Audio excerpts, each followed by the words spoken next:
me, it Whole sports all plays. Whole sports all plays. Whole sports all plays. 365, we making a plays. You talking the game, get you through the days. We're high in the court, the dime in the lane. Variety topics never the same. Offensitation, sports information, hitting the airways, taking the nation. All sport, all plays, they working your faces. Grace at the field, so tie the laces. Whole sports all plays. Whole sports all plays. Network. We on top of our game. Whole sports all plays. Whole sports all plays.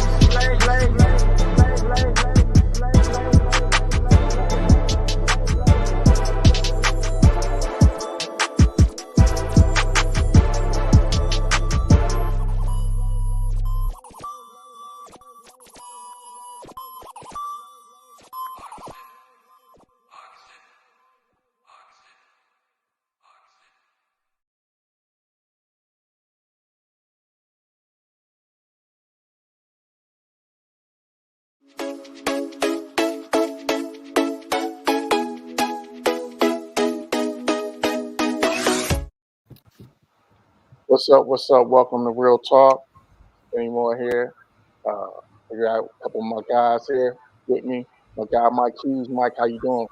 bro, as good as I can, bro. As good as I can. I know. This is a rough weekend. We're gonna get to that in a minute.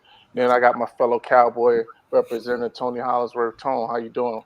Yes, sir. I'm doing good. I'm excited to be on with you, Kenny. We both Cowboys fans, and we got the voice of the Windy City on with us. We got Mike, so we gonna have a good show. No doubt. We got Dallas and Chi-Town And we got Freddie running. So no Freddie tonight. We did our thing. Hey, you never know. That guy he'll hop on at any time. So right. As you said that, we might get. I can hear his fingers typing on the stream. Exactly. We might get a surprise appearance from right. Freddie.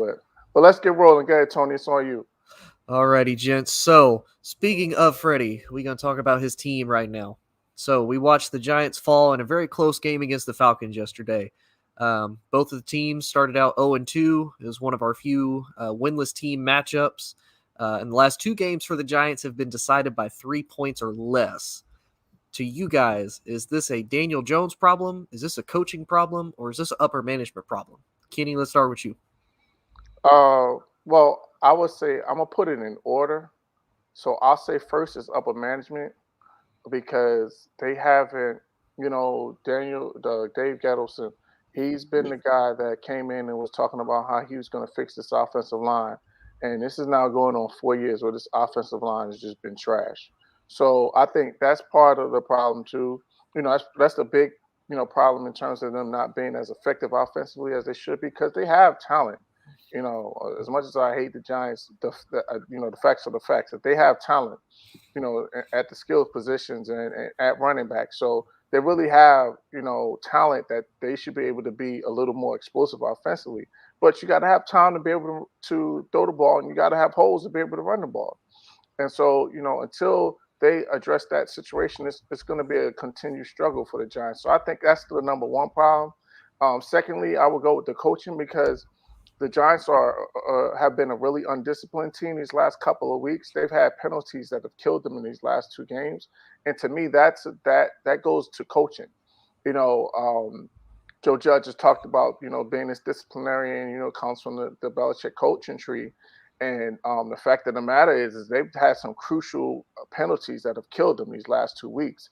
And so to me, that's a lack of discipline, and discipline always goes back to coaching. So I think that's the second thing. And then the last thing I would say is the players. Defensively, I think they've taken a little bit of a step back. They have some injuries as well with Blake Martinez going down. But I just think that defensively, they're not as talented as we thought they were going to be coming into the season, and we're starting to see that. And I just think offensively, like I said, to start it, that as long as that offensive line is shaky, they're just going to continue to struggle all season. So I'll put it in that order in terms of who's the blame trio, if you want to call it. How about you, Mike? What do you think? I think Kenny nailed it on the head, but I also think it's a mix of a lot of things. Like we talked about, like Kenny mentioned, this is a very talented team, but this is also a very new and young team. There's a lot of things going on. Judge is still trying to solidify his offense and his identity and what he wants to make it become.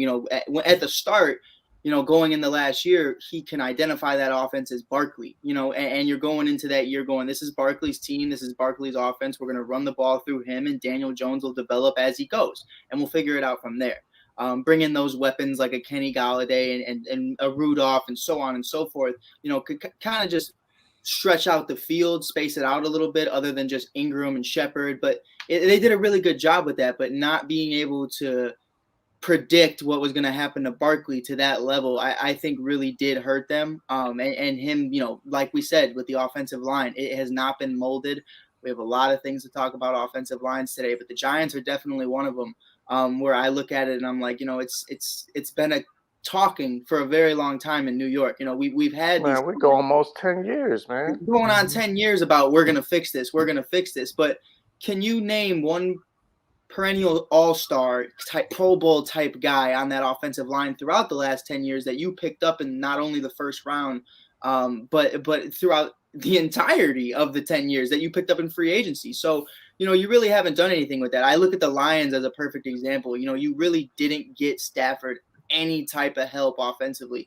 But then they go out and they get Penei Sewell. They actually took that chance on someone other than a defensive player that wasn't going to benefit Stafford or Goff. But they really did. They really did. So it's a step in the right direction. I think if they just were able to do that, it would definitely change things. I think there's a lot of different steps that they could go into to, whether it be via free agency or somewhere else. I think there's a lot of good things with this Giants team going forward. But to lose the ATL the way they did, I can't tell you one player on that defense. And I'm a defensive guy. Like, I'm a defensive minded guy. I couldn't name one of them. And that's just me. Maybe I've overlooked them a little bit, and I should go into that. You guys can tell me if I'm wrong. Is there anybody on ATL's defense I should be concerned about? Oh no, defense been terrible for years. Exactly. So Grady Jarrett, I think his name is That's defensive about it. tackle. And then He's the solid. They got a couple of good linebackers, but that's about it. When you have, what Daniel Jones was supposed to be, you definitely did trade that pick. You could have got a Justin Fields. You could have got all these other guys via free agency or via draft. But you didn't. You didn't at the end of the day. You have all these weapons around them, but at the end of the day, these guys are cooking. Nobody's are cooking through your offensive line, and that's where it all starts. Yeah, I'd agree, and I agree with Kenny. If I had to rank it in 1 to 3, I would put upper management at the very top of the list. Like both of y'all gentlemen said, this is a young team. They're actually not as bad as it seems. They took on the Broncos. I think the Broncos are a lot better, especially with the quarterback situation. The Broncos have just gotten better from that. I think Teddy Bridgewater kind of brought a little bit of swag to that team that they so desperately needed. And then they go and they face the Washington football team. And, of course, it was a divisional game. They kept it close. Daniel Jones has done everything you've asked him to do in the last 2 weeks. He's played smart football. He hasn't turned the ball over. He's been good with it. So, I mean, really, yeah, I would blame Dave Gettleman first more than anything that I would – even before I would blame probably my next biggest perp, and that would be Jason Garrett as far as coaching goes. And I say this, and I was actually talking with one of our guys, Doug Rush, about this. Jason Garrett, to me, is one of those, his play calling has gone very stale. If y'all remember back in 2006, 2007, when Tony Romo first took over as the starting quarterback for the Dallas Cowboys, they were red hot, and you had a very good talent in Tony Romo at that time. And I think he's what helped make Jason Garrett. And I say that because you look at when Tony Romo got hurt and all the quarterbacks that he bounced through, he didn't have success with any other quarterback other than Tony Romo until Dak Prescott came along, and he didn't know how to utilize Dak to his fullest extent. And by that time, he wasn't even calling the plays, so he can't even take any credit for that. Exactly. So to me, I would say Dave Gettleman first, because he's really that first key piece as far as getting those free agents. What your biggest free agent addition, at least on the offensive line side, is Nate Solder, and he's turned out to be a bust for you, and you just overpaid for him from the Patriots. And then you get into Jason Garrett, the play calling is stale, which again, it's sad. I think with this Giants team, it's a lot like how he was with Dallas. He's wasting a lot of these young players' potential and talent by not utilizing them and not mixing up the play calls, much like, unfortunately, my man Mike there has to deal with in Matt Nagy. He doesn't mix it up. He doesn't have good play calling, and it shows. And especially when you have a young, great back like Saquon in his prime years, this is the time to use him. And I agree with you, Kenny, as far as like the third piece, as much as I don't really like to give Daniel Jones a lot of credit, again, he's played solid football the last 2 weeks. You can't really ask much more from him. He's not forcing the ball. He's not getting those turnovers. He's actually holding on to the ball. He's not fumbling it. And I mean, yeah, the last 2 weeks, the Giants have been in a position to win. It's just collectively as a whole, that team has let them down. So to me, I think they've done everything they can. I think this is more of a coaching and upper management issue than it is an actual young team issue. Yeah, I think the only other what they're going to have to do, I think, is, and like you guys said, we all agree that they're a talented team, and they're not that far away. It's just a couple of pieces here and there, especially if they could do something on the offensive line and just upgrade that. I think they have to spend a first round pick on the offensive line. Mike made a great point about Penny Sewell. Like, you got to really invest. I mean, they did a couple years ago with Andrew Thomas, but the jury's still out on him. But you got to really invest and add, young pieces in terms of and high offensive caliber, talent in terms on that offensive line and young pieces, because that's what the Cowboys did. That's how the line got back to being what it was, in the heyday, is that they spent draft picks on that line. So and it was a long-term process. Yeah, but you got to invest in it, though. And they just been trying to piecemeal it. I think personally, and I'll say it as a Bears fan, you have our first round pick for this year. You have your first round pick for this year. So honestly, if I had to go into this offseason being the GM of the Giants, both of those picks go to the offensive line to me. And you know what? You might hate me on saying it, but to be quite honest, that second round pick as well, that is the Giants. I might invest in that as well. You might get a whole 3 studs potentially. If 2 of those 3 guys bank out, I mean, that's a win. The rest of your team looks good. You had a top 10 defense. You could fill out the holes throughout free agency. Your offense is young. You got those guys locked up in the books, and Barkley's not going anywhere. Jones isn't going anywhere. Ingram, Galladay, none of them are going anywhere. So use those 3 draft picks. And I know you don't like to, I know that's crazy, using 2 first-round draft picks and a second on offensive line. Or at least 2 of the 3. Right. Oh, yeah, but not at all, though. However you want to do it, Yeah, right, but it's that bad to the point where I don't want it to be like the Bears in 2018 after the double doink and you bring in 10 different kickers to see which one hits. But this is a type of position where if 2 of the 3 of those guys hit, even if the third one is just serviceable, you got a great thing going for you. So I definitely would invest in that in the draft. I take that high in consideration. Unfortunately, I don't see there being a Penei Sewell type guy in this draft, but you can definitely find a very good, talented guy. He might not be generational, but he'll be good. Yeah, and I'd even argue too, if you look at the rest of the Giants team, what else are they going to really invest in? Right. Yeah, exactly. They did everything. You have great really tight ends. You have great wide receivers. Your defense is still solid. You have probably the best secondary in the division, at least on paper. With Logan Ryan, James Bradbury, Adoree Jackson, Xavier McKinney, and Jabril Peppers on your safety side. So I mean, really, you're solid everywhere else except that offensive line. So I don't think it would be crazy for them to spend 3 draft picks, especially their three first picks. Their first round and second round, because again, most of the time those guys are going to be your starters. And then Will Hernandez, I think he's their left guard or right guard. I think they interchange him in the guard position. Has been solid. So I mean, heck, like y'all said, if you can get 2 or 3 of those guys to hit, that's 4 of your 5 starting offensive line, and you can make up a lot for that. Andrew, the jury, like Kenny said, the jury's still out on him. He could still develop into a great talent if you bring in better pieces around him. He'll look even. Look at Robert Quinn right now. Robert Quinn in his second year with the Bears. I mean, you have Akeem Hicks, you have Khalil Mack. He's got 2 sacks in 2 games. Like, guys make you look better. And I don't care what anybody says. Basketball is different. Baseball is different. It's kind of more individual. But football, man, I'm telling ultimate team sport. Absolutely. Right. Yeah. It's an ultimate team sport. A safety that has a career of 0 interceptions. If you get a good pass rush in there, the guy can have 7 by the end of the season. That's just how good it is.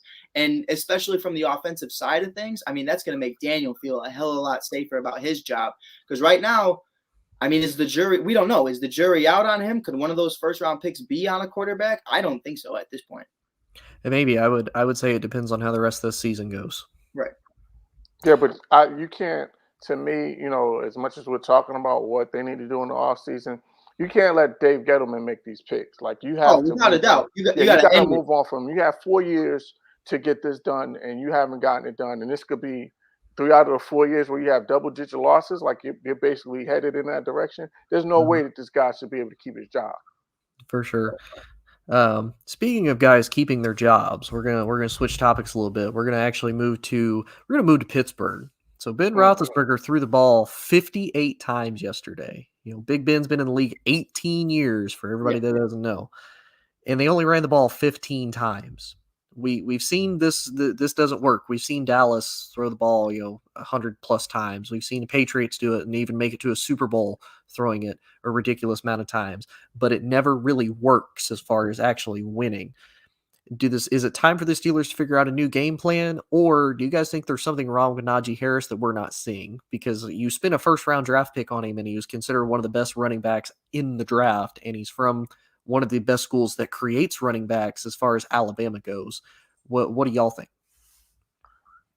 Yeah, Mike.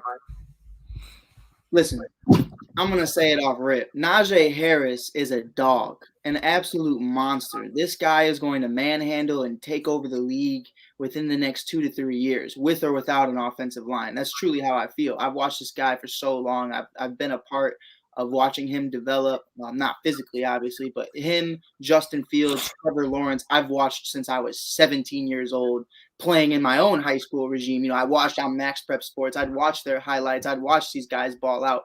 They are without a doubt solidified stars. The problem right now, and I'm no shot at Mike Tomlin, but whoever's in charge of I don't know his name, whoever's in charge of the front office, making these decisions with the offensive line, Colbert is his name. Colbert, right? Yeah. It's 4 out of the 5 of these guys on this offensive line are brand new, and the only return is like a second-year right tackle. So for me, I'm looking at it like this. Najee, of course you want him to succeed. Of course you want him to be that guy, but he's not walking into Ezekiel Elliott-type rookie year with one of the best offensive lines. You don't want this guy to get eaten alive by his defenders. You don't, unlike some people who want to see these rookies fail. But different conversation. But with Najee, it's one of those things where I can't approve what you're doing with Big Ben because I understand that Big Ben just isn't there anymore. This isn't the Big Ben of old. This isn't the Big Ben we all know and love. Am I saying he's washed? No, by any means am I saying he's washed. But he's just not that guy you have to rely on. You have to build around Ben the way, not to say Brady's not great, but you have to do exactly what Tampa did for that situation with Brady. Okay, we'll give you Gronk, we'll give you Brown. We already have Evans and Godwin. We have a bunch of weapons to make you look great and come up for your shortcomings, maybe the turnovers later in your career. With Ben, you're immobile, you're injury prone, your passes aren't that accurate anymore. You have these wide receivers, but you had a great offensive line last year, and some retired, so that's completely understandable. You can't really do anything about that. You really can't. With the Bears, Kyle Long retired. It was a big hit. It was a big hit. So you hate it, but you can't, at the end of the day, blame the GM. But for you not to implement any type of plan to bring in any new faces, that are long-term faces, in a big free agency class, mind you, I felt like it was a huge disservice. And I'm at the point right now where if you want to throw the ball 58 times, and I'll say it right now, you guys might hate it, I'd rather have Dwayne Haskins getting the shot than Big Ben right now. I can't totally disagree with you there because I'm saying it's Ben. Like, I think Ben is done, man. It was one play where he was like rolling to his right, and like he fell without no one. It was nobody around him. He just slipped and fell and couldn't complete the pass, and he just looked so old. Had that life alert button on. Yeah, man, he just looks so old, and that's one of those just moments where you just realize, man, it's time. And I think you nailed it, Mike, when you talked about them not doing anything to address that line because while you can't, like you said, you can't account for retirements, but you got the draft, you got free agency, you got to do something because, like you said. Like Ben is a statue. Like he can't move around in that pocket anymore. He's not nimble. He's not, fleet of foot anymore. He's not able to extend plays like he used to. This guy's 39 years old. So, you got to do like you do with Brady. You got to give him a stout offensive line so he can be able to stand in that pocket and make plays.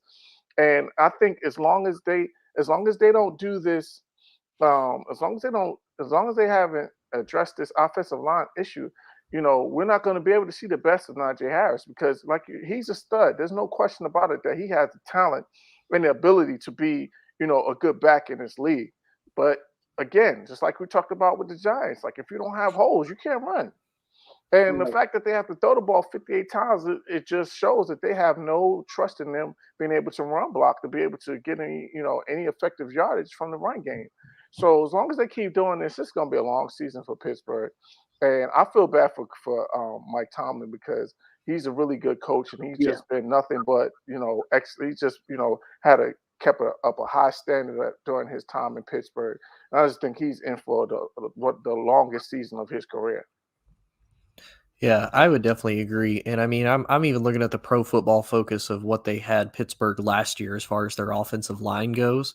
You had guys that, you had David DeCastro, you had Andre Villanueva, you had there was another big name that they lost, and I know Marquise Pouncey retired. Pouncey, yeah, he Pouncey, retired. yeah, Pouncey retired. So I mean, still, even for you to, you lose Pouncey, why would you get rid of David DeCastro and why would you get rid of Alejandro Villanueva? Yes, they're older, but I mean, the guys that you had, they were still solid, and you were 17th.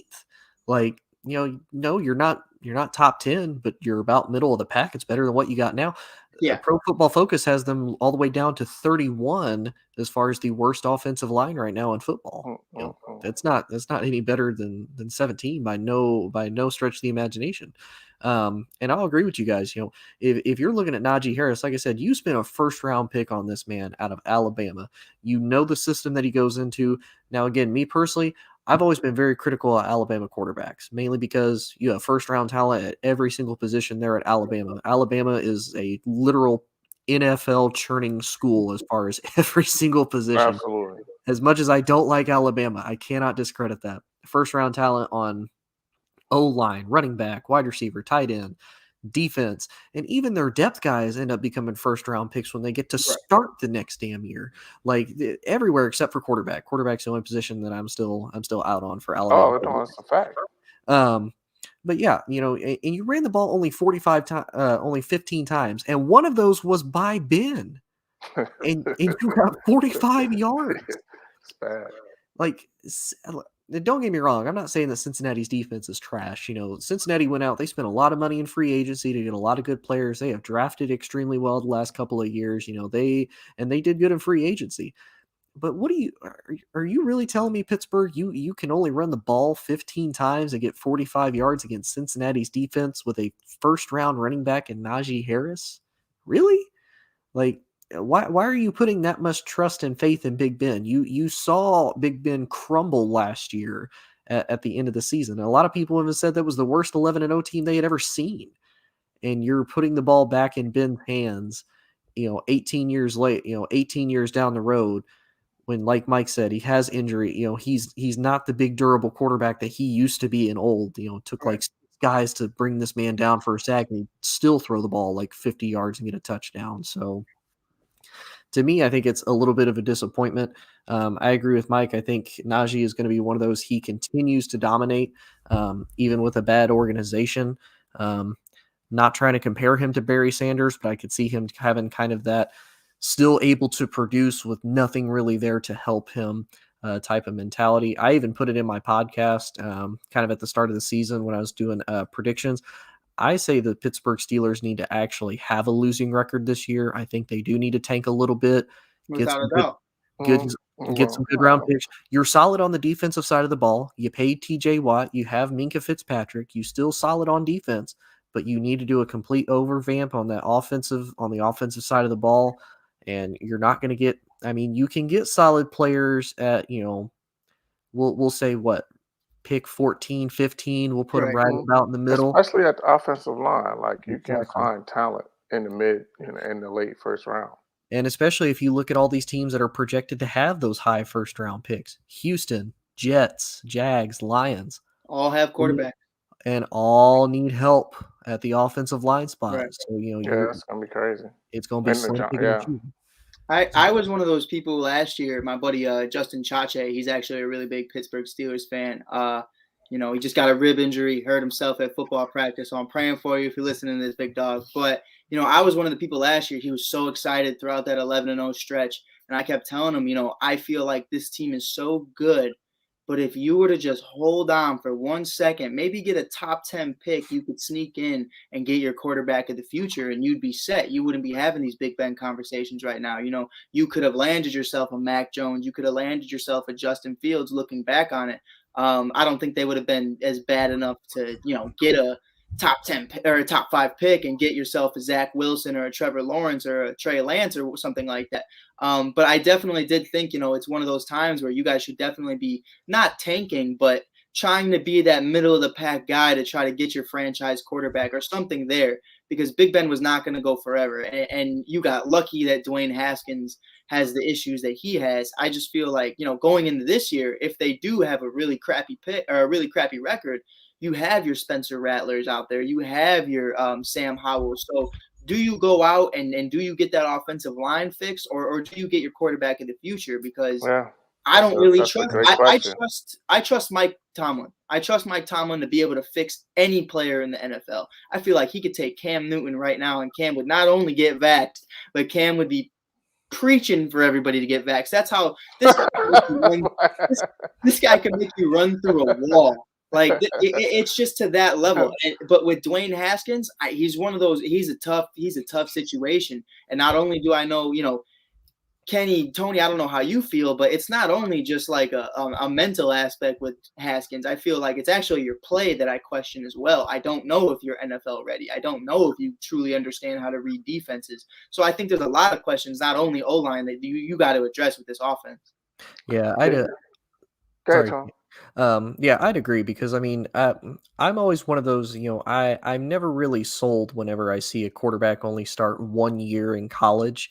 I don't feel like you really have enough time to learn. Yes, you still learn on the bench, you still work with the offensive coordinator, you still work with your quarterback's coach, Right. you still work with all of that, but it's different when you're on the field. You know, you can be the best guy at reading film, you can study, you know, the work will show, but your on the field performance will be something that speaks entirely different on its own. And I would say, all honesty, I don't think Dwayne's ready. And I say that because if you look at when he was with Washington has a very solid offensive line.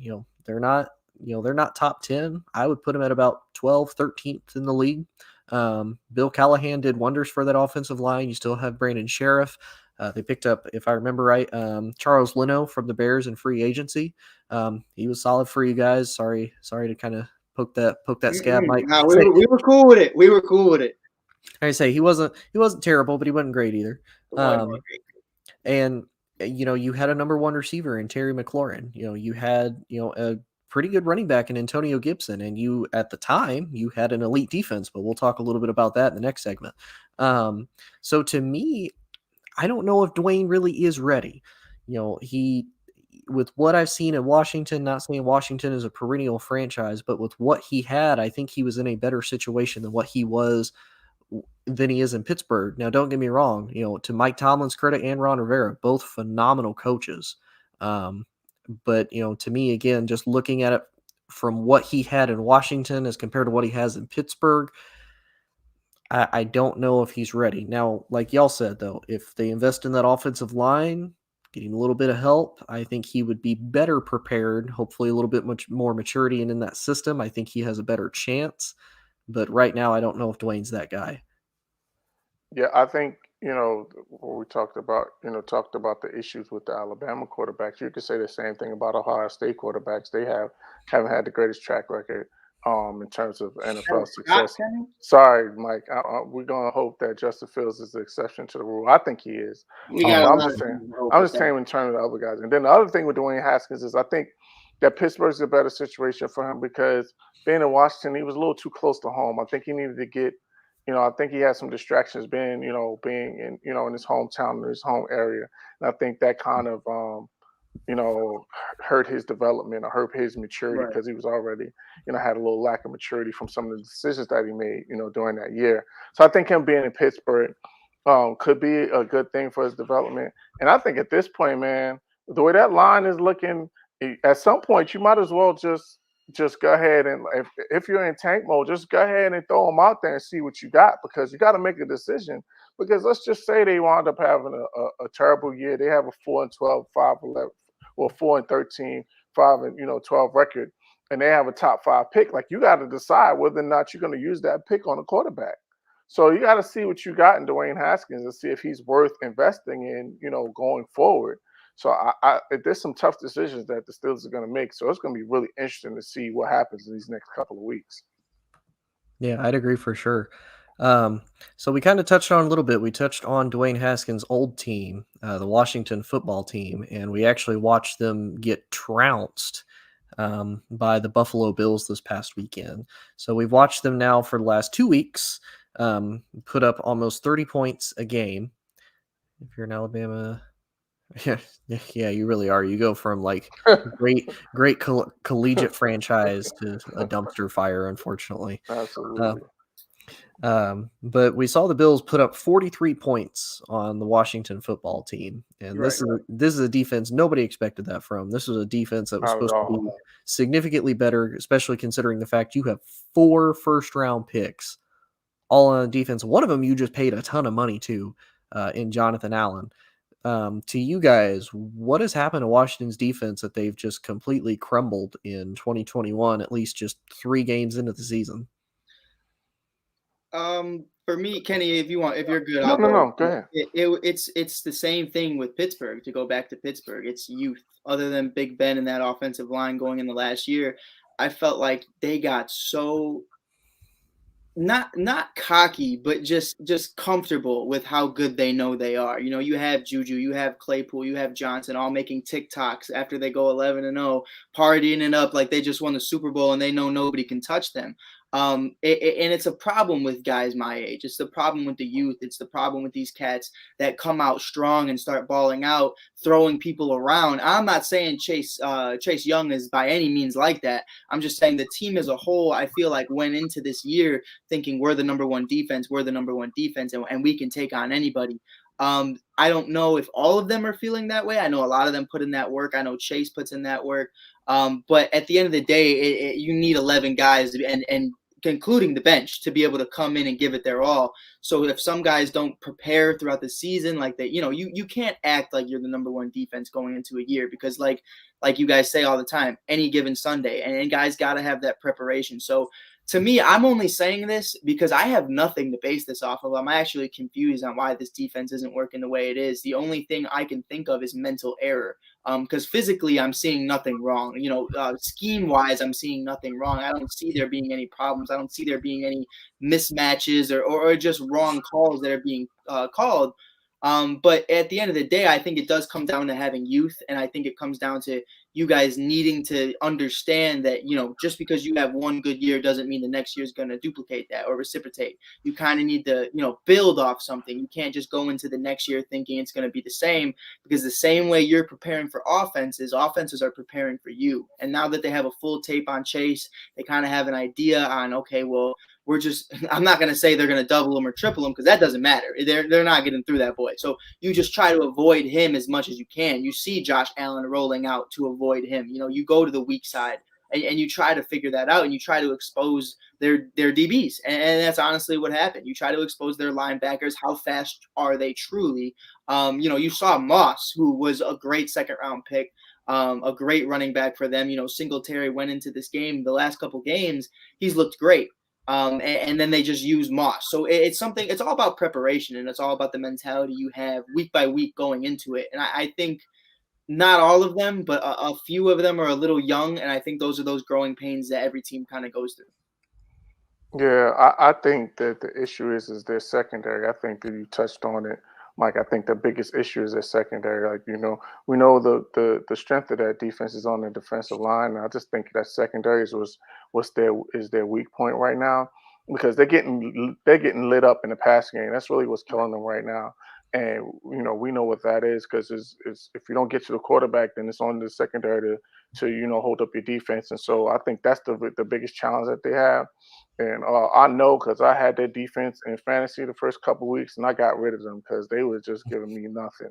So I just think that they're going to have to they're going to have to make some investment into that secondary. They tried a couple years ago with Josh Norman, and that didn't work out. And they really haven't been able to have that elite secondary since, if you go back to D'Angelo Halls or those days, they really haven't been able to Champ Bailey's. Those days they really haven't been able to have that elite secondary. So I think that's what's really hurting them right now, is that their secondary is just not holding up on the back end. And I think as long as they're doing that, especially now that Fitzpatrick is out, we don't know if Heineke's going to get exposed here. Now that the team's got film on him. And so Washington can be, they may be in some trouble now, because it's too late in the game to try to do anything to upgrade your secondary. So it is what it is at this point. Right. So it's going to be a challenge for them all season. And to throw it out to Tony, not only Tony have his response on how he feels about Washington, but would you bring in a Richard Sherman to just have a practice or a tryout? I was about to say that, actually. Yeah. I was going to say that because, well, and to be honest with you, and I don't know how y'all feel about it, I think honestly one of their biggest weaknesses is kind of the same thing with Josh Norman, is Kyle Fuller.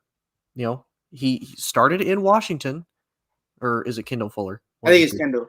Kendall. Yeah, Kendall. Brother, right? Yeah. Started in Washington, got traded to the Chiefs for basically nothing, was a part of a great Chiefs defensive system. The Chiefs couldn't pay him, so he went back into free agency and went back to Washington and made all this money. Not discrediting that he's not a great corner, but I don't think he's as good as he thinks he is. And I think he was one of those, he benefited from being in such a great system. We've seen it. There's only been a handful of corners and a handful of those defensive backs from, we'll even go as far back as the Legion of Boom that was even successful outside of the Legion of Boom. Those are the days, bro. Exactly. Even look at that Bears defense from 2006, 2013. There was studs everywhere on the defensive side of that ball. Those are the days, bro. I remember. I watched those days. But yeah, I mean, you've got Kendall Fuller, who to me, I think they overpaid a little bit on as far as paying for him. I don't think he's as good as I think he probably thinks he is. But I mean, again, you're your biggest hype man. So if he believes in himself, more power to him. Right. I think Landon Collins, I think they overspent on Landon Collins a little bit. He was one of those, he was good with New York. Again, I think he benefited from a good New York system with a defense that was starting to make a turnaround. And they paid money on him. But yeah, I would say secondary is the weakest thing. I would definitely go out, try out a Richard Sherman. He's the best cornerback option that is available right now currently. We've seen him have success in the Legion of Boom. We've seen him have success in San Francisco under Robert Saleh. And I mean, as far as two defensive coaches together, you can't get much better than Ron Rivera and Jack Del Rio together. Right. I mean, that is a nasty combination on defense. And to pair them with the young talent that they've got on that defensive front, to me, there's really no excuse that Washington doesn't have a perennial defense to even make up for the fact that their secondary is bad. But I agree with what Kenny said. I don't know how much Taylor Heineke does as long as Fitzpatrick is out. But I'll be honest with you, too, at the same time, I don't really see much of a difference between Taylor and Ryan. If anything, I think you're actually in a slightly better position with Taylor Heineke than you are Ryan, because at least Taylor gives you that mobility option and is willing to actually go out there, make those big plays and take those risks. Now, again, with that, risk comes reward. He could potentially get hurt, and then you're left with Kyle Allen as your starter, and then your season's definitely in the toilet if your defense isn't performing. But to me, that defense has to step up, and they have to do something as far as the secondary goes. For me, I think they're going to battle Tampa Bay though for Richard Sherman, because their secondary, their corner's been dropping like flies, so they may have to battle them for Richard Sherman. But it's also one of those things I feel like personally, and to Tony's credit, I don't mean no disrespect. I played corner, I played safety, I love the game, and Kendall's one of those guys I like to watch. But you're acting like you deserve Kyle Fuller money. You acting like you're your brother. And at the end of the day, you're not. So I liked Kyle going to the Broncos. I actually predicted it on my podcast. I said with Vic Fangio, it was one of those things with, reuniting with Vic and reuniting with reuniting Right with on, Bryce Jeff. Callahan. We like to see it, Jeff. We like to see it. It's a great feeling, man. I feel outnumbered here, but it's Hey, all I'm good. still We a got Bears love. fan, too. There's no That's beef. right. There's no beef with That's us. right. That's We right. don't have no problems with y'all. It's all good. But yeah, I definitely felt like if it wasn't the Broncos, Kyle Fuller definitely should have teamed up with his brother. I feel like that would have solved a lot of these secondary issues. And Kyle is on a 1-year deal right now. So if these secondary issues do continue, maybe you don't need a Richard Sherman. Maybe you say, hey, I need you to go call your brother, tell him to come in. We want to talk to him, and let's pitch an idea. Let's pitch something special because, I mean, Kyle knows what it's like to in that secondary when you have a Khalil Mack type guy. And you have one right there, right before your eyes in Chase Young. And maybe Khalil Mack and then some, because this guy and in coverage, it looks so much better than Khalil did back in the day. It's very promising. So it's definitely one of those scenarios. Kyle's 30 now, he's getting up there in age. Kendall's getting up there in age. So come together, brother tandem. That's pretty dope. The Fuller brothers and in football team. So the triple Fs. Cool. I mean, it would be pretty sick. Now, are we just spitballing here, talking out of our butt? Yeah, but I definitely don't think I'm the first person to have thought that. No, probably not at all. Alrighty, so I'm actually going to throw in a little bit of surprise topic before we get to our last one, just because I saw it on the news earlier in it, and I kind of want to get y'all's perspective on it. So earlier today, the Jags traded their former 9th overall pick, C.J. Henderson, to the Panthers for Dan Arnold and a 3rd-round pick. And they traded C.J. Henderson in a 5th. The Jaguars now only have 2 first-round picks in I think the last 6 or 7 years that are still on the roster. And that's Josh Allen on defense and Trevor Lawrence that they just got this past draft. And technically Travis Etienne, but he's up for the draft. Yeah. So what Kenny, what is going on with the Jags that you're just getting rid of all this first round talent? You got rid of Jalen Ramsey, you're getting rid of Henderson, you're getting rid of the core of your Ngakwe, like the list goes on. Allen Robinson. I honestly don't know. And I live in Jacksonville, so unfortunately I have to watch this junk every week. So I actually want to see them be competitive. A couple years ago, they had that run to the AFC Championship. So it was a good time in the city. But since then, man, it's just gone to the toilet. And I honestly don't know what the plan is.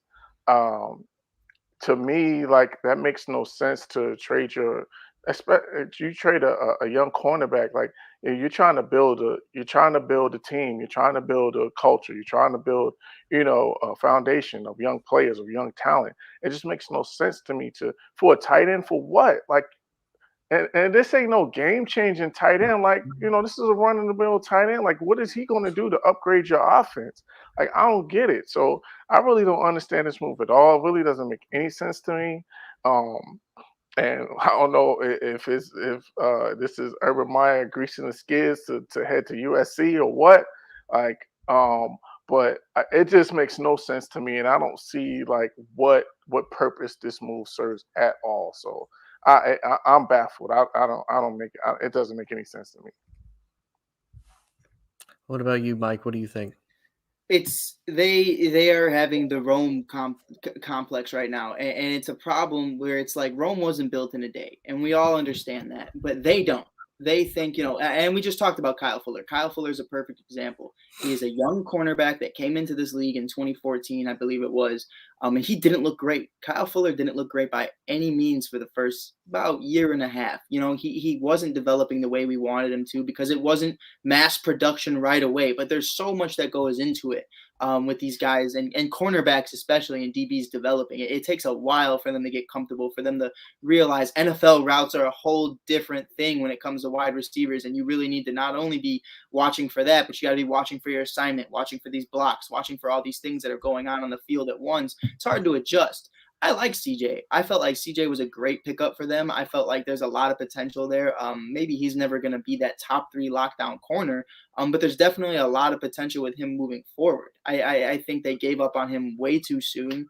I think it's that Jaguars type of complex of if you're not producing right now or you're not a perfect scenario, like Jalen Ramsey wasn't a perfect scenario because he talks too much. And that's understandable. That's the game. You have a lot of different egos. You have a lot of different minds. Sean McVay is one of those guys. If you talk too much, that's perfectly fine. Just show up on Sunday. That's all that matters. Don't do anything illegal and just show up and do your job and you're there. You know what I mean? So for me, I couldn't tell you what they're doing. I couldn't tell you what they're doing. Maybe there is some, higher upper where, we understand there's a full plan established going forward. And maybe they do have an idea going into free agency. We're going to get these corners. We want them better than CJ. Did you talk about Jesus? Oh, hang tight. We're coming. Jesus. Yeah, hang in there. Hold on. I'm trying to stay focused. But, But yeah, it's definitely one of those conversations. I'm looking at it, and I just feel bad for CJ because you're trying so hard to establish yourself as that CB1, and you're definitely in a place where you can be that top defender. Aside from Allen, you'd be the best in the secondary. You definitely would be the leader for years to come. You'd be established while new guys are coming. Tony, you sound a little sick, brother. Yeah, a little bit allergies.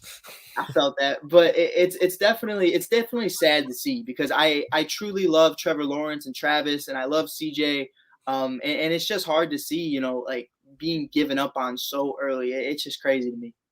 I don't think it's a bad thing for him, though, because Carolina has a really good defense. So without a doubt, no. I think he's going to greener pastures. Yeah, I think they're going to be a better flourish. situation for him. Yeah. So, I just think, unfortunately, that this is going to be a long rebuild for Jacksonville. And I don't know, swapping picks, maybe, moving up to the third round, that's that. The only thing that makes sense to me is, swapping the fifth for a third. So you kind of get a higher draft pick. So they can use that to upgrade your talent base. That's the only thing that makes sense to me out of this deal. Right. Yeah. And I think Mike and I actually talked about this a little bit last week. This to me is one of those. I'm not a big fan of how Urban Meyer has done his coaching staff in Jacksonville. It's terrible. It's a bunch of guys that I think Schottenheimer has been the most successful out of that entire coaching staff that he's got, which is really sad. And like you guys said, and Kenny, you can probably attest to it, especially having living there in Jacksonville. This is one of those organizations, you have to be prepared to build for the long run. Look at how long it took for them to build up to that AFC championship game, 4 years ago. It took them a long time to get to there. Absolutely. They had to get Calais Campbell. They had to get AJ Boye. They had to get Jalen Ramsey. You had to put those pieces around Blake Bortles to help get him to put him in that position.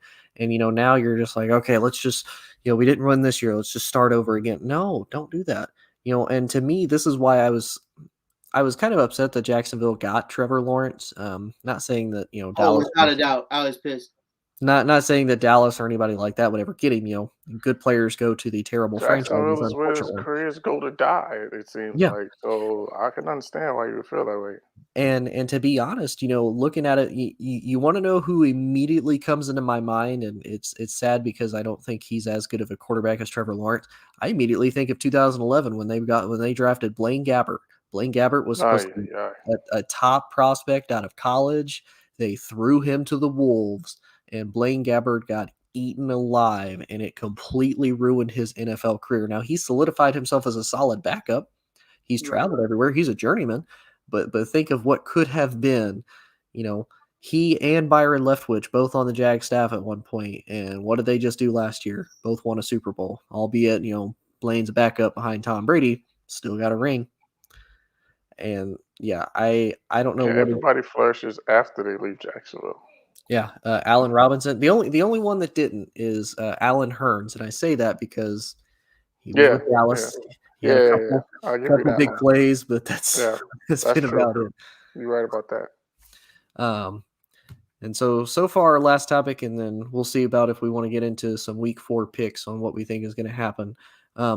So we watched the defending Super Bowl champs, the Tampa Bay Buccaneers, lose to Matt Stafford and the Los Angeles Rams. This was Tom Brady's first game in Los Angeles, and he is 0-1 in that city.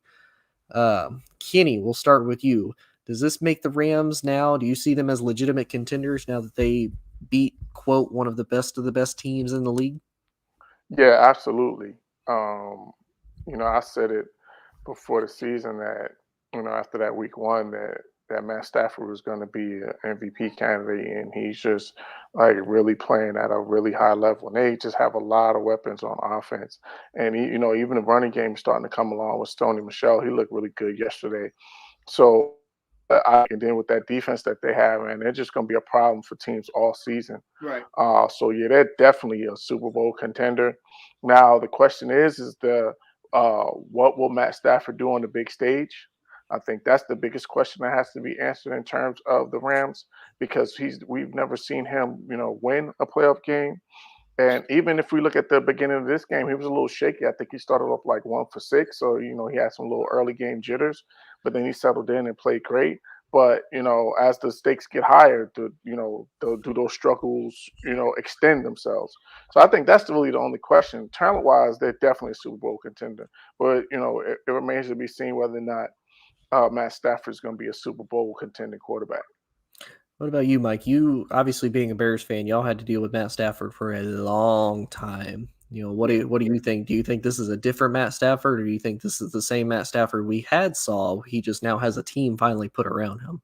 Oh, it's the same Matt. It's the same Matt. And it was always all love for Matt. I felt horrible for Matt. I've watched him play in person with Megatron. I've watched him do a lot of. I was actually at Megatron's last career game. Didn't know it at the time, but it was a great experience. It was Forte's last game as a Bear, freezing cold. Megatron's last game, and I've watched Matt struggle a lot. But at the end of the day, I'm seeing nothing different. This is the throws Matt makes. These are the decisions Matt makes. The only difference is the guys he's throwing it to are catching the ball. That's literally the only difference, or they're where they're supposed to be. And he has this protection, and he has one of the best defenses in football. Don't care what anybody says about Tampa's defense, bringing back all 11 stars. I don't care.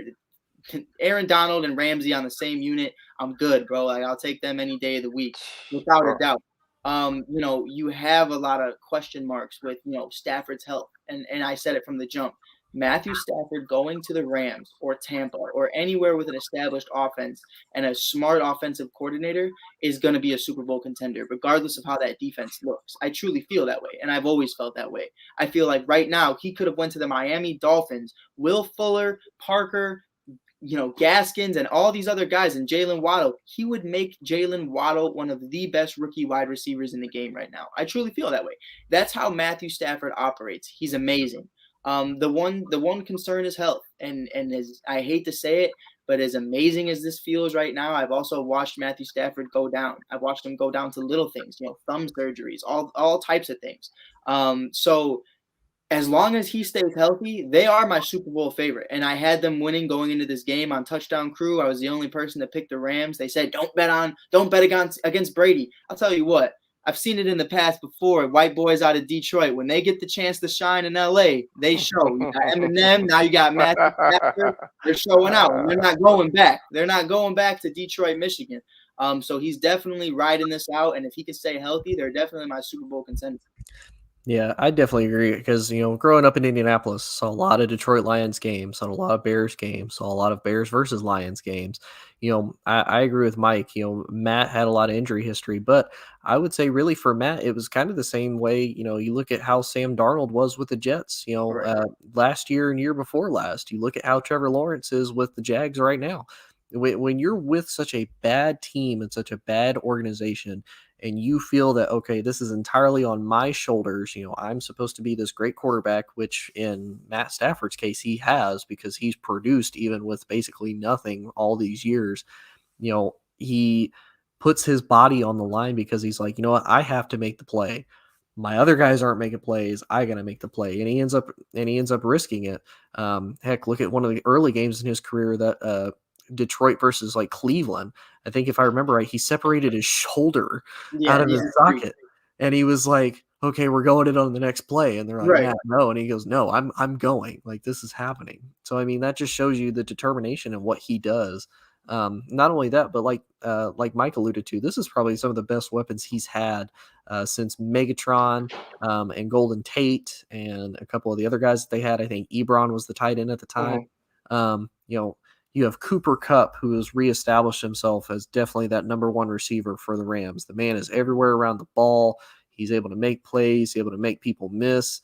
You have Robert Woods, who is still solid as well. What really kind of surprised me is that Matt Stafford and Deshaun Jackson haven't really connected as much. We connected yesterday. They did. They finally connected, but I don't know if you watched the first couple Yeah. through. I definitely think that comes with time, though. Yeah. I do too. Yeah. We saw at the beginning, I didn't mean to cut you off, but we saw at the beginning of Tom in Tampa was a situation where he never hit Godwin. He never hit Godwin at all. And now you're seeing in the year 2, you're starting to see that a little bit more established. So it'll just come with time. Yeah. I agree. But kind of the same thing with the Rams. They still have a very good offensive line. Much like Kenny said, you have a great running game in Sony Michel. You have, Henderson is also being able to run the ball now. And just Sean McVay's, the way that he manipulates that offense, the way that he draws up these different play designs to get the best out of every single player on that field. And we're just talking offense. I haven't said anything about, Aaron Donald, Jalen Ramsey, who is it? Joseph Day, number 69, the other Leonard Floyd. Leonard Floyd. That D-line is stout, man. Yeah, and again, it's the same thing. This is something that the Rams have built over long-term success. They've gotten these players. For some reason, they haven't decided to use a first-round pick, but they use first-round picks on other players to succeed. So, I really can't be mad as far as the process that they've used. But yeah, this is one of those that I'm thoroughly impressed for Matt. I'm happy for Matt, much like Mike said. I really hope Matt doesn't get hurt. I think with the position that he's in, I think with how Sean McVay is and the connection that they have, I don't think Sean McVay is going to let that happen if that is physically possible, because I think Sean McVay is going to be riding that offensive line to help protect him and keep him protected as this season goes on for absolutely sure. Yeah, I think that McVay, he just does a great job of, scheming, and it just seems like he just looks so comfortable. Matt Stafford looks so comfortable in that offense. Like, Right. He knows exactly where he wants to go with the ball. He just has a level of comfort with that offense, and he's just operating, and he's just really looking, just super comfortable. So it's going to be exciting to see. And, the fact of the matter is that they're just starting to, find their stride. We haven't seen them hit their highest point. Like, you know what I'm saying? So it Right, could once they're actually in be mid-season even more mode. dangerous. So it could be scary to see how, what levels they get to. Right. For sure.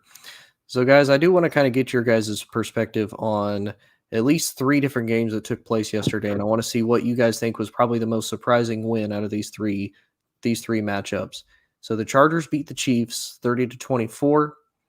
You also had the Bengals beat the Steelers yesterday as well, 24-10. And then you had the Seahawks losing to the Vikings 30-17. To you guys, which was the more surprising of the wins out of those 3 games? I personally had Seahawks, only because on Touchdown Crew, I was the only one who said Bengals. After just facing them and watching what happened with the Steelers the week before, I bet on the Bengals. The Chiefs, I've said it from day one. I personally feel like Patrick Mahomes was gifted one of the best situations he could ever go into in NFL history. And now Sammy's gone, and now a bunch of other guys are gone. So I'm definitely starting to notice, now that guys are kind of detaching themselves, that Patrick's kind of acting. Not that Patrick's acting, but, guys on this team are starting to feel like, we're there. We got it. It's an easy dub going into every single week. But now defenses are kind of preparing for that offense. It's really just Tyreek Hill and Travis Kelce. And I know those are 2 big names. But, there are a lot of guys on there that, have kind of left. Sammy Watkins is gone. Clyde Edwards isn't that reliable. Kareem Hunt, look at what he did against the Bears. Sorry, Mike. Trayvon Diggs just did a nasty pick 6 on Jalen Hurts. It's 26-7 right now. On to the side. I was trying to pump it in the camera. Oh, Dallas is winning 26-7. Yeah, I had that too. Let's go, baby. But yeah, definitely. I felt like the defense isn't great on the side of Seattle, but with Kirk Cousins, I always bet against Kirk Cousins. It's just and Dalvin Cook was out, so it did surprise me. I get it. Yeah, especially with Madison being able to carry the team like he did in the running game, and for them to have as much success as they did. That, to me, all honesty, that was probably the biggest surprise. I kind of agree with you, Mike. It was one of those, after watching how the Bengals performed, Joe Burrow kind of really getting into a stride in year 2. and Pittsburgh being Pittsburgh, unfortunately, this year for them. And then even really the Chargers versus the Chiefs, out of that division, the Chargers is the only team to me that can give the Chiefs the biggest run for their money. Right. Probably next to the Raiders. And I would only say the Raiders just because defensively they have improved. And defensively, Kansas City has taken a major step back. So to me, that kind of doesn't surprise me. I think with Kansas City, for the entirety of the year, this is going to be one of those who has the ball last type of thing. And if you can make sure that you eat enough clock to keep the ball out of Patrick Mahomes' hands, you're going to be set. I think the biggest surprise, though, was the fact that the Vikings beat the Seahawks. The Seahawks are now 1-2. And the fact that they lose to the Vikings, a team that, to me, the Vikings were still kind of searching a little bit for an identity. Defensively, they're not as good as they've been in years past. Right. You do have Daniil Hunter, but I think he's actually injured, if I remember right. You got Everson Griffin back after his little mini journey across the NFL, and older. You got Harrison Smith, who is still a top safety, but again, he's also older. You got an older Patrick Peterson, but still potentially solid. And then you have, the biggest question has always been Kirk Cousins. What can Kirk Cousins do? I expected this offense to be a lot more potent. If you look at the weapons they have, you have Adam Thielen, you have Justin Jefferson. They got Dede Westbrook in free agency from Jacksonville. Yeah, people forget about that. Yeah, it's really good slot wide receiver. Exactly. I'm like, I ain't gonna say that Minnesota has one of the best wide receiver cores, but I would put them. Well, they're up there. That's a really good core. No doubt. Put that at what, 8 or 9? Definitely a top 10. That's fair. Yeah. So I mean, to me, for the fact that you beat Russell Wilson, I mean, even with Seattle's defense not near being a complete 180 from what it used to be and what we used to always know Seattle being. Just a quick stat: that's the first time Minnesota's ever beaten Russell Wilson. That's true. He was undefeated against them all the way up until that game. So, which is another reason you should want out, Russ. Come on, baby. Now, Mike, I do have to ask, even as I'm going to call myself a part-time Bears fan because I do like the Bears. I accept you. If you had to pick between Russ or Justin, who would you pick? Justin 100%, because as a Bears fan, I've watched, like I said, I've watched Justin for a very long time. I believe in Justin. I believe in his mentality. I believe in his work ethic and everything he does. Russ would be a great addition for the next 2 to 3 years. But I'm not looking for the next 2 to 3 years because I've never had a true franchise quarterback ever. So I'd take Justin for the next 10 to 12 and what he could potentially be. Now, whether he'll be alive to see the next 10 to 12 years with the way Matt Nagy's been trying to kill him, I don't know. Now, I think it would get really ugly. I think it would get really ugly with Russell Wilson and Matt Nagy. I think Russell would be calling audibles all day. And I think that would be a very toxic environment just because Russell ain't gonna take that. Russell ain't gonna listen to that. And I thought that was probably a big reason to why that trade never went down in the beginning. Remember, we offered Kyle Fuller 5 first-round picks and Akeem Hicks. And there was talks that we offered Khalil Mack. They said no. And was it them saying no, or was it really them respecting? That's true. They're nuts. Yeah, it was definitely true. It was definitely something that was out there. It was talked about, but they said no because they believe in Russ. Now, truly, the way I look at it was the fact that I think Russ didn't want to go there. That's how I look at it, and I think they respected Russ enough to listen to that. Yeah, I'll take Justin any day right now.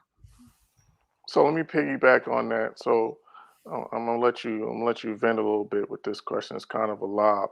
So I was watching earlier today, or I was listening to Dan Orlovsky talk about love that take today. Yeah. So do you agree with him? Do you think that he literally just set Justin Fields up to fail on yesterday? Without a doubt. And I know we're running low on time, so I'll keep it short. But anybody who's followed me ever, if you want to go on my Facebook all the way from 2019 to present day, I said from the jump, after that Philadelphia Eagles game, when you ran the ball a total of 10 times, when Cody Parkey, you blamed for losing that playoff game, actually outscored your offense, the offensive guru, the quarterback whisperer, I'm not seeing any difference. You get this Saints playoff game, and again, Cairo Santos, your kicker, outscores your offense. Both times in those playoff games, your offense scored 6 points. You've had Alex Smith, Patrick Mahomes, Andy Dalton, Mitchell Trubisky, Chase Daniel, Nick Foles, and now Justin Fields. And your offense, you're the quarterback whisperer, that's what you claim to be, looks the same every time. Now, gentlemen, I have one quick question before I continue. Are all of those quarterbacks I named, you say, different type of quarterbacks? Oh, for sure. So why does it all look the same? Why are these plays all the same? You're a quarterback. Hey, that's a great point, man. It doesn't make sense. It doesn't make sense at all. And actually, I had a quote, but my phone died. Myles Garrett actually said after the game, they prepared the entire week for Justin Fields to be rolling out of the pocket. This man dropped back over 30 times. Did not run out of the pocket once. Why? Because those plays weren't designed that way. I feel like the way I said it on Touchdown Crew, and they called me crazy. Charles called me crazy. I said he is purposely going to not allow Justin Fields to look great because at the end of the day, he wants Andy back. I feel like when Justin's in, you have to look good because you've said you needed this to make your offense run. You said the playbook's completely open. And if Justin's in, you actually have to perform as Matt Nagy. You know, if Andy Dalton's in, you kind of have that excuse of, oh, well, I'm not going to open up the playbook until Justin's in. So now you got your hand forced. You were salty about it, you know, and you didn't want to give him that opportunity to succeed. Now, do I think it's his fault that Jason Peters can't block to save his life? Hall of Fame career, without a doubt. But as of right now, that's horrible. But the fact that you allowed him to go against Myles Garrett for 40 minutes, just straight dropbacks and no rollouts like that. It was horrible. It was horrible. And this kid, here's what bothered me the most. And I said I'll keep it short, so I'll keep it short. 3 minutes left in the game, gentlemen. You're down 20 points. As a Chicago fan, I watched Derrick Rose tear his ACL in the last minute of a game that was meaningless. That the Bills were up 20 plus points. So we understand that. We understand. Take these guys out if you're up or if you're down. 3 minutes left, and after getting sacked 7 times, you kept this kid in to get sacked 2 more times. Then he had to get an X-ray done on his hand because of that final hit. Matt Nagy should not only be fired, should have been fired this morning. He should never be allowed to mentor a quarterback ever again because all you did for years was ask for the opportunity to have a mobile quarterback and to run those plays. And now you finally have one and you feel some type of way about it. And that was disgusting. That was disgusting what he did. Intentionally or not, I don't care. Maybe it was an accident. Maybe you didn't plan that, but it was disgusting to watch. And especially considering the fact that, you know, Mike, you and I alluded to it with you the other night, you know, this is his first mobile, raw, talented quarterback he's had since Patrick Mahomes. I mean, you know, Justin Fields has that potential. And like you said, the fact that he had him drop back and not roll out, you know, like you said, I watched a lot of Ohio State games the last couple of years with Justin Fields starting. What is the one thing that man is great at doing? Rolling out and throwing on the run and making plays. And the fact that he's not utilizing that as a coach, even if you're not the offensive coordinator, you don't have to call it play. Yeah, you're setting them up to fail. And for me, it wasn't even the fact that you dropped back 30 times. To keep it short again, you know, if you want to sling it, sling it. And I know you don't have a lot of time to, but I didn't see Jimmy Graham and Cole Kmet not even present in that game. You did not utilize a Hall of Fame tight end and a guy who worked with George Kittle all summer and Jimmy Graham at all. Allen Robinson, a top 10 wide receiver and an amazing deep threat, did not run more than 10 yards that entire game. And you preached this entire offseason that we are one of the fastest teams in the league. We are. Offensively, we are, without a doubt, other than Baltimore and a couple other teams.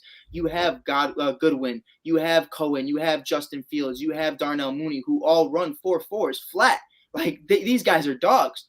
So you finally have this speedy offense that once you wish you had when you only had Taylor Gabriel. Now you have it. And I only see these guys running 5-yard screen passes. You set this kid up to fail. And you just tried to prove a point that he's not ready. It's not that he's not ready. It's Matt Nagy's not ready. And I don't think he ever will be. There it is right there. I think you said it all. That the fact that he dropped I've been holding this times. for 3 years. Yeah, yeah. And then the other thing was another great point that was made was like, you didn't max protect for him. Like you left him, you know, just 5-on-4 or 5-on-5 and for the entire game. Like you got to give this guy a chance to have time to, because again, he's young. he's going to need time to be able to survey the field and be able to make his read. So he Right. needs that extra time. So the fact that you didn't have extra blocking for him, and you just like that's really bad. You just set him up to fail. And if the fact that you did that, and that's your first round pick, like that's really an indictment on you, because Mike, how long have you guys been waiting for a franchise quarterback? Was it Well, I'm 30 years 21. now? I'm 21, and there wasn't one before me, and there wasn't one Yeah, as during long as me. you've been So alive. So, yeah, and And, even longer. So the fact of and the to matter add is to that, they traded up to get him. right. exactly. So why would you set this guy up to fail? That just makes no sense to me. And to me, it was also one of those things where fine, don't use Jimmy Graham, whatever. Don't use Cole Kmet, whatever. But then have them block, have them help Jason Peters Exactly. with A Myles chip, Garrett. something. But you just had them, all right, roll to the side. We're going to do this little tiny curl route and then blah. But I will say this. Cleveland came to play. And the Rams, amazing Super Bowl contenders. Cleveland, amazing Super Bowl contenders. I did not expect Justin to ball out against these guys whatsoever. I did think the Bears played an amazing defensive game. At halftime, it was a 7-point game. They have the best offensive line in the league, one of them, and the Bears had 5 sacks. So I was really impressed with what I saw by them. Even though Landry was out, early on in this game, that's perfectly fine. I think we were in there. We were ready. If we had someone like a Brian DeBall, offensive coordinator of the Buffalo Bills, I definitely think that's my head coach opportunity going into this offseason.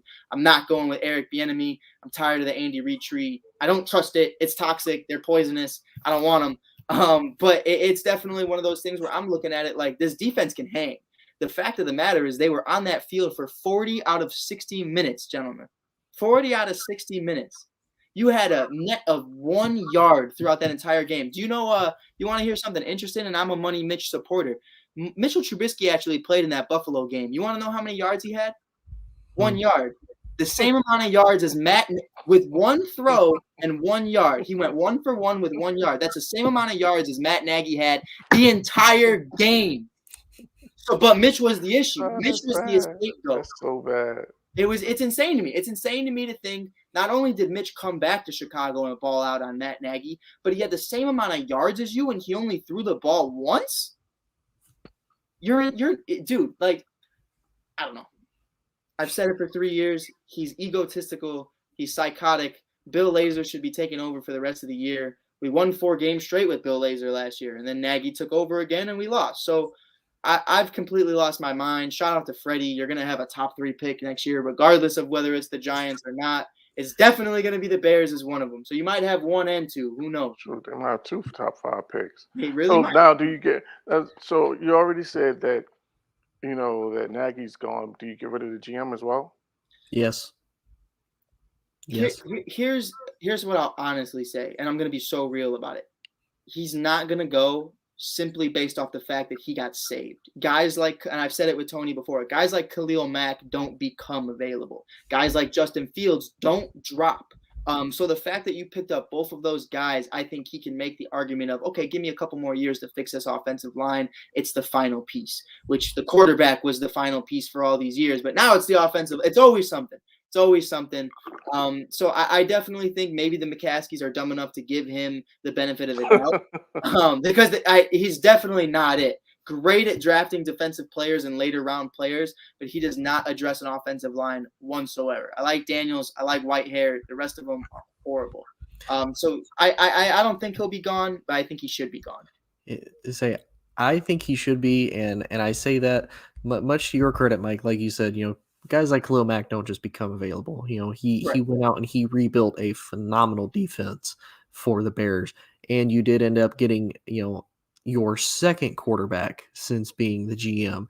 This is part of the reason why I say I would fire him, even if you don't want to blame Mitch, as it's not a Mitch problem. The fact you gave up so much to be this second overall pick to go get Mitch. Yeah, without a doubt. When you could have other quarterbacks, which there's every time we look at it back now, you could have done this, you could have done heck, right. Teams could have drafted Tom Brady in 1999 with with the first overall pick, exactly, or Aaron Rodgers. That's how I look at it. Yeah, exactly. Looking back, you can make every change in the world, and it doesn't really matter. But the fact that you've done all of this, you made all of these investments, and only really on the defensive side of the ball, it's panned out because unfortunately with the situation that Justin Fields is in, we don't know if it's going to pan out or not. Personally, I hope it pans out because I want to see Justin succeed because I watched him at Ohio State. I think he does have all the talents and all the intangibles to be a phenomenal quarterback. To me, there's 2 GMs that should be fired and never have a GM job again. That is Ryan Pace and Howie Roseman for the Eagles.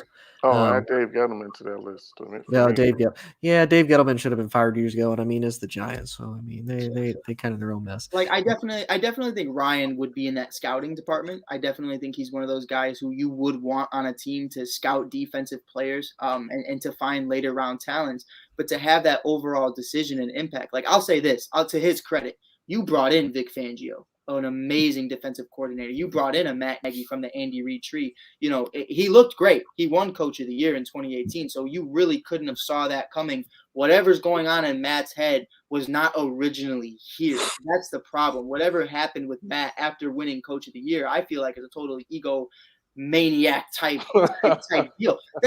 Kenny, am I wrong on thinking that though? Because Chicago, we gave him all of this love. But to be fair, well, he did, one Coach of the Year. They made a couple, he made the playoffs, right? A few times. So he he does have some things on his resume to say that he, you know what I mean?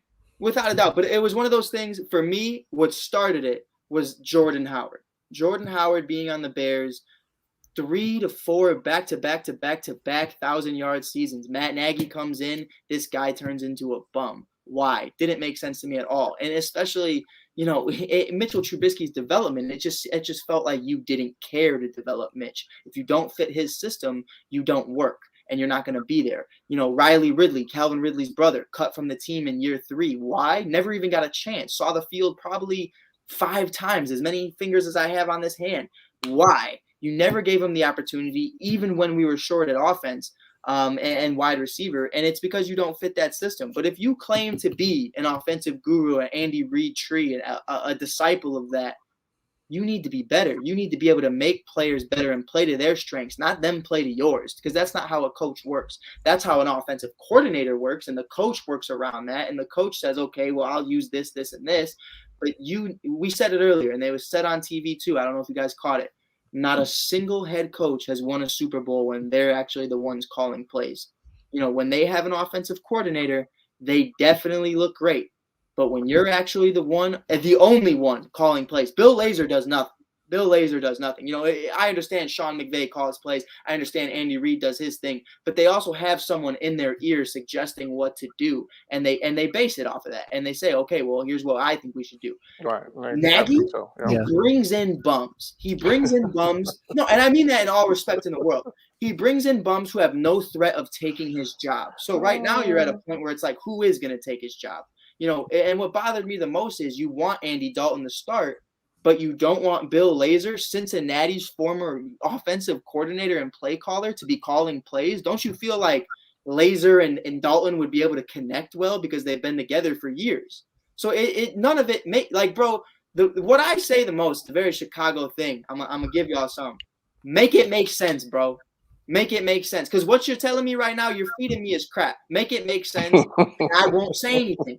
But everything you're feeding me, bro, tastes awful. Yeah, and I'm gonna kind of comment on what Anthony said and kind of piggyback off of what Mike. Is the coach to blame or the offensive coordinator for not picking the plays that fit Justin? Honestly, that's the coach and that's the offensive coordinator. It's both of them. Yeah. And I say that because Justin's a rookie. Justin's learning this system. Justin is getting into this. He's not an established quarterback like Patrick Mahomes. Even for all of Jared Goff's weaknesses, Jared Goff had established himself. Hey, if I want to make an audible at the line, I can. Justin can't do that yet. He's too new. They're going to pull him out of that game so fast. Everybody's head's going to spin now. The question of not whether Nick Foles is going to suit up, because apparently Nick Foles just, Yeah. I think Nick Foles just wants to go to Indianapolis and uproot Carson Wentz again. As he should. The ultimate petty move, to be honest. Ruining that man Carson's career. But that was a big thing I pointed to too. like we were talking about, 3 minutes left, sacked 7 times. This is your franchise quarterback going into the future. You don't want a Joe Burrow situation. Going in the year 2, Kenny, I know you can agree with me. Tony, I know you can as well. You want a quarterback to be learning what he's already been processing through year 1, not rehabbing an ACL injury where he doesn't get a chance to, develop. He's trying to focus on just getting back to the field.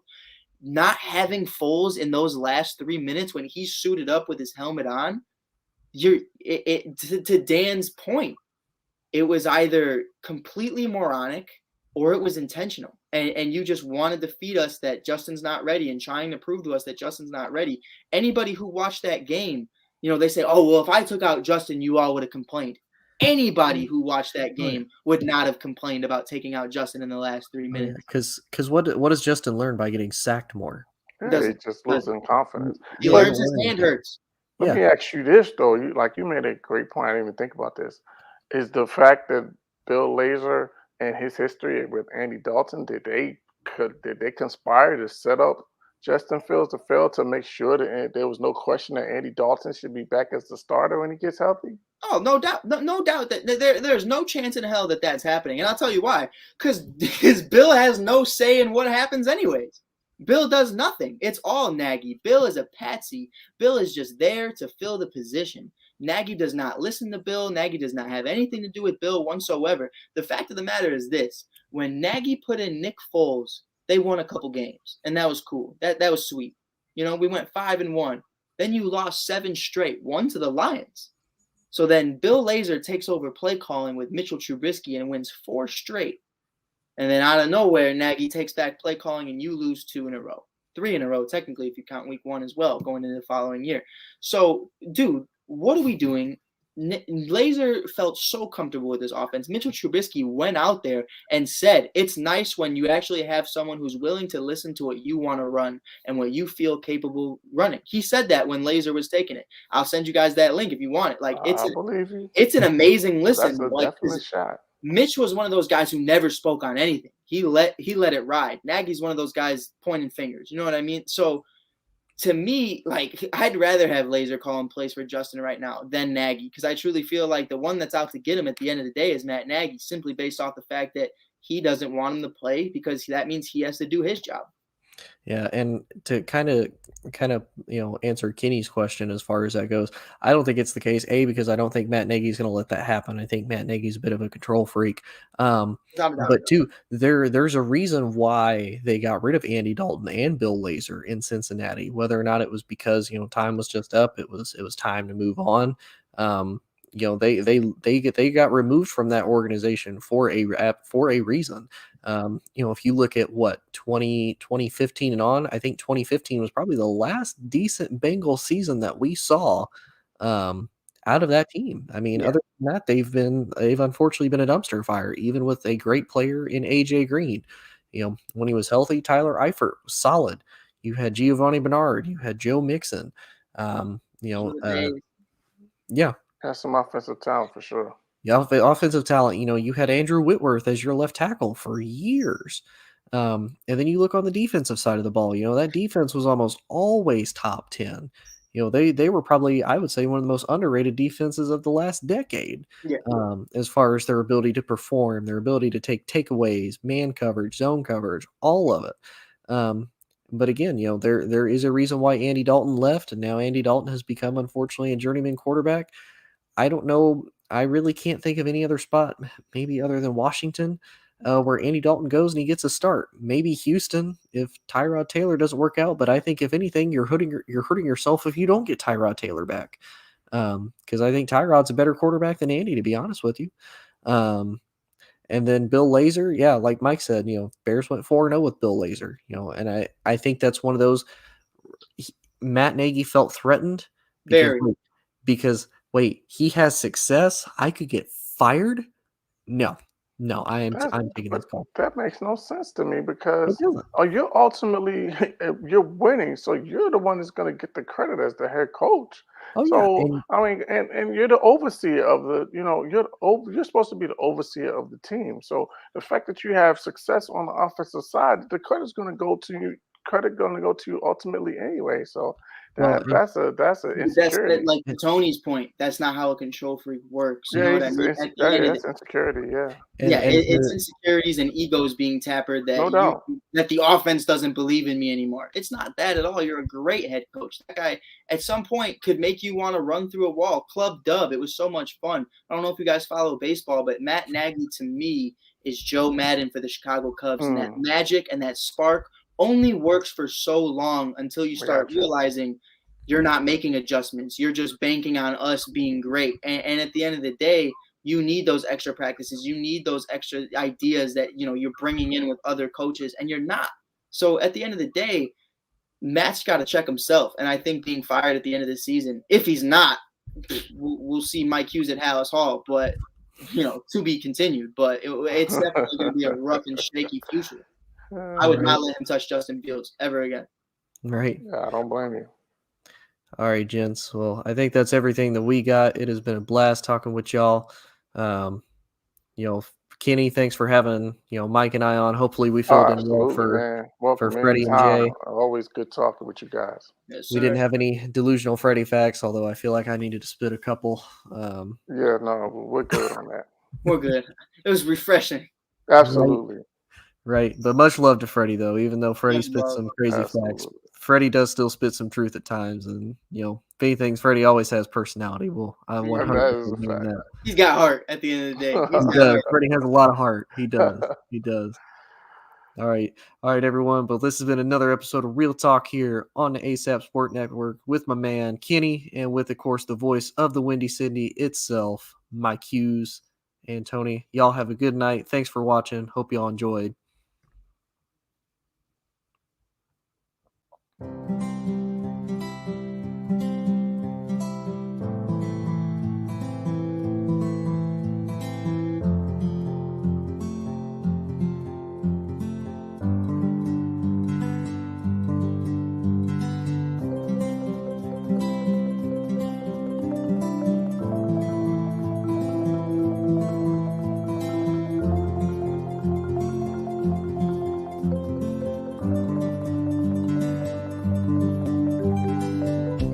This is All sports, all plays. All sports, all plays. All sports, all plays. 365, we making a plays. You talking the game, get you through the days. We're high in the court, the dime in the lane. Variety, topics, living the same. All presentation, sports information. Hitting the airways, taking the nation. All sport, all plays, like working your faces. Grace at the field, so tie the laces. All sports, all plays. Network. All sports, all plays. Network. We on top of our game. All sports, all plays. All sports, all plays.